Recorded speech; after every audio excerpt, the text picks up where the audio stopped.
One thing I would like people to stop telling this generation is that if you don't quit, you're gonna make it. Cause I know a lot of that are standing around right now that didn't quit and they didn't make it. Do you know anybody like that, Killer, that is still out there like and got a demo tape at 51? You need to quit, bro. Let me tell you. If nobody else told you, get a job. Your wife needs you to get a job. She needs you to have a full 1K. She needs you to have insurance. You know, is DJing, don't got no dental. We got to get a pension for the DJs, bro. I like that. Yeah, Definitely. because I love what DJs have done for the game and what they've done for a lot of us as artists. But when you see them older in life, they don't have a lot of things they should have. So somebody I got to like tell them. that. You got, and you know what? When it's like that, they'll get mad at you for telling them to quit. Cause I tell,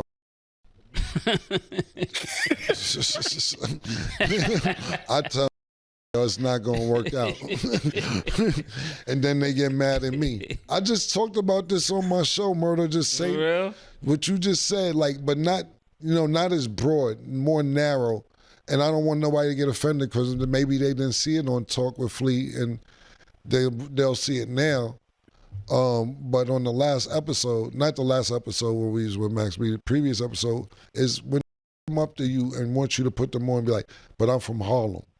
Yeah. And you like, yo, bro, I hate that. I hate that because Yeah, I think that if you're in any successful position whatsoever, you're going to run into a segment of people that feel as though you owe them to put them on, or you just automatically got to put them on payroll. And you do what you can. You do what you can for who you can do it for. But at the same time, it's like, help me help you. And let me recommend you this guy that can possibly get you a job or put you in a position where you can work.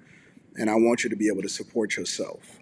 You see what I'm saying? Because for a long time, maybe not so much right now, because, a lot of people are now facing layoffs, or they had a reality check, or they used to work for the federal government and the federal government isn't supporting them the way that they feel like they needed to be supported anymore. It was always looked down upon for years. I mean, even me, I went and got another position in addition to what I was already doing, and people was like, yo, why you getting a job? What makes you think you should get a job? Now it's cool to get a job again. You see how that worked? Now, because jobs are in scarcity, people feel as though, oh, okay, it's okay, but get it. Now listen, wait a minute, hold on to that job. But people got short memories. People have very, very short memories. And again, I remember when I retired in 2019, right before the pandemic, which obviously I didn't know that the pandemic was coming. And I was doing really, really well in life. And then I got a crazy offer to go back into corporate America. And, people seeing the offer and it was like, oh, okay, that's a lot of money, but not you. Like you shouldn't be working a regular job anymore. And I'm like, what are you talking about? I had retired at 37 and I had got a crazy offer. And it's like, why wouldn't I go and get this money? It's not affecting what I'm doing from a business perspective. It's a crazy bag. More benefits. I could take advantage of the equity. All of these different things. And that was beneficial for me and my family. And it was like, it's extra money. It's a bag. And I couldn't understand for the life of me what was so wrong about having a job. Isn't that what you went to college for? So you can get, like, you don't go to college.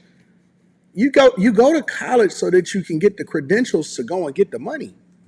And eventually your position should be phased out if you are the type of person that is entrepreneurial or you a hustler. You want to reach the point to where you don't have as much capacity anymore to go and get a job or whatever. So, I couldn't understand for the life of me why people was making that a big deal and was saying that was a bad thing. And then when I kept my costs low and I didn't really move, and I still spent a minimal amount of what my real income was, and people was giving me flack over that too. And I was like, what is the opposition for working? Why is working such a bad thing? And nobody could give me no insight. Nobody can educate me on it. It was just like working is bad, working is bad, working is bad. And so, when I hear Mase say, hey man, listen, some of y'all think that y'all dreams is popping, but it ain't popping the way that y'all think that it is. You might need to get a job. I don't see nothing wrong with that. I don't see nothing wrong. I'm gonna give you the rest of my thoughts in a minute. I want to make sure I capture all of this. That don't mean you good because you from Harlem. You gotta be good. And then niggas become rappers out the blue and be like, yo, I'm rapping now. Put me on. Like that's and to be honest, that's how sometimes you miss out on talent too. Yeah. I miss out on talent because I didn't see them put in the work that me and Mase may have put in, and that's okay. That I'm not the Wizard of Oz that's going to catch everything from Harlem, but sometimes it's not good. What I said is this, Murder, on the show is that when you're from Harlem and you're good, I don't know if you've seen my take on Talk with Flea. I said it was a time when Harlem thought we had a jinx. So you see everybody from Long Island getting on EPMD, EPMD, everybody like in Bismarck and Brooklyn, you have Big Daddy Kane, and Queens, LL Cool J, and Run DMC, and all these people. And then Staten Island, you got Wu-Tang, and we was like, Harlem just got the jinx on us, man. And nobody been on since Kumo D and Dougie Fresh and everything. And I gave you your props. I was like, Murder broke the curse because we used to sit around depressed. We always sit around like, ain't nobody from Harlem ever gonna make it out of here. And so I said all that to say this: when you're hot and you're from Harlem, the borough will let you know. Even niggas who don't fuck with you from other parts of Harlem be like, they all right, like, nigga. You got it. That nigga be talking crazy. Yeah. Even if they turn it down when you come around, it's no denying. I remember now, this is a good story about Jim, right? I remember Jim said, yeah, niggas was talking about hurting Mase, because I was talking crazy. When you on fire, the hood gonna let you know you on fire. Yeah, they gonna let you know, man. It's one. But I think that they made their point. Shout out to It Is What It Is, Mase and Cam and Stat. But I think that the biggest thing is it's nothing wrong with working a job. It's nothing wrong with taking care of your family. Everybody don't have to be a star. You don't have to necessarily get famous. Everybody may not even necessarily get rich the traditional way. You can get rich, through your job. You can get rich, asset rich. It depends on what you define as rich. People are having kids and they out here just messing around and doing all of this crazy stuff. And it's like, dog, what's up with the move? We gonna run up a bag or what? We gonna focus on getting this money or what? It's always great to be able to have some kind of income. It's always great to have a skill set. It's always cool to have a trade. It's always good to have a hustle. It's this trend that's going on TikTok right now and Instagram where it's like, I went from this to this, and it's like, when I was on stage as a star, when I was doing hosting, or when I was doing this, and then they show themselves in a call center, or they show themselves sweeping up the floors, or they show themselves now part of the military and stuff like that. And it's like, man, we got bills to pay. Ain't nobody got no time for no games and to be living in nostalgia. Like, we got to run up a bag, bro. But, that's my mentality.